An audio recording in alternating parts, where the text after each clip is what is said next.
பார்த்திபன் கனவு பாகம் 3 அத்தியாயம் 28 குந்தவியின் நிபந்தனை. நான் மீனாட்சி. கடந்த அத்தியாயத்தில் வசந்தத்தீவிலிருந்து சோழ நாட்டு பொக்கிஷத்தை எடுத்துக்கிட்டு கிளம்புன விக்கிரமனும் பொன்னனும் படகு ஆத்தோட அடிச்சுக்கிட்டு போனதை கவனிச்சாங்க. பொன்னன் படகை தேடி போனான். அடுத்தது என்ன நடந்தது? வாங்க கதைக்குள்ள போகலாம்.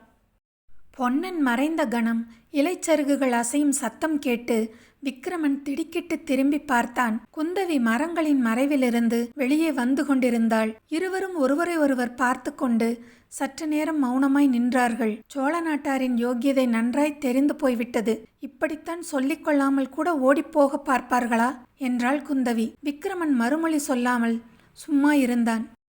வள்ளுவர் பெருமான் முயற்சி திருவினையாக்கும் என்று மட்டும்தானா சொல்லியிருக்கிறார்? நன்றி மறப்பது நன்றன்று என்று சொல்லியிருப்பதாக எனக்கு கேள்வியாயிற்றே என்று குந்தவி சொன்னபோது விக்கிரமனுக்கு தூக்கி வாரி போட்டது.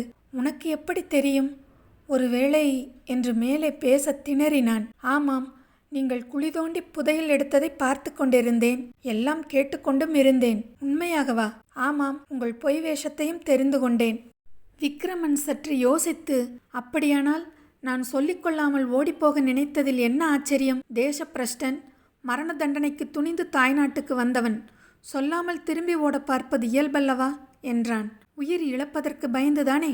ஆமாம், இந்த உயிர் இன்னும் கொஞ்ச காலத்துக்கு எனக்கு தேவையாய் இருக்கிறது. என் தந்தைக்கு நான் கொடுத்த வாக்குறுதியை நிறைவேற்றுவதற்கும் இந்த தாய் திரு நாட்டுக்கு நான் செய்ய வேண்டிய கடமையை செய்வதற்கும் இந்த உயிர் வேண்டியிருக்கிறது. ஆனால் உங்களுடைய உயிர் இப்போது உங்களுடையதல்லவே. மகேந்திர மண்டபத்தில் அந்த பழைய உயிர் போய்விட்டது. இப்போது இருப்பது நான் கொடுத்த உயிர் அல்லவா? இது எனக்கல்லவா சொந்தம் என்றாள் குந்தவி. விக்கிரமன் மீண்டும் யோசனையில் ஆழ்ந்தான். பிறகு குந்தவியை உருக்கத்துடன் நோக்கி, நீ சொல்லியது ஒரு விதத்தில் அல்ல, பல விதத்திலும் உண்மை. இந்த உயிர் உன்னுடையதுதான். மகேந்திர மண்டபத்தில் நீ என்னை பார்த்து காப்பாற்றியதனால் மட்டுமல்ல, 3 வருஷத்திற்கு முன்பு காஞ்சியிலும் மாமல்லபுரத்திலும் உன்னை பார்த்தபோதே என் உயிரை உன்னுடையதாக்கி கொண்டாய் என்றான். ஆ, இது உண்மையா என்றாள் குந்தவி. ஆமாம், ஆகையினால் உன்னுடைய உயிரையத்தான் நீ காப்பாற்றி கொண்டாய். இது உண்மையானால் என்னிடம் சொல்லிக்கொள்ளாமல் ஓட பார்த்தீர்களே, அது எப்படி? என்ன நியாயத்தில் சேர்ந்தது என்று குந்தவி கடுமையான குரலில் கேட்டாள். அது தவறுதான். ஆனால் காரணம் உனக்கு தெரியாதா?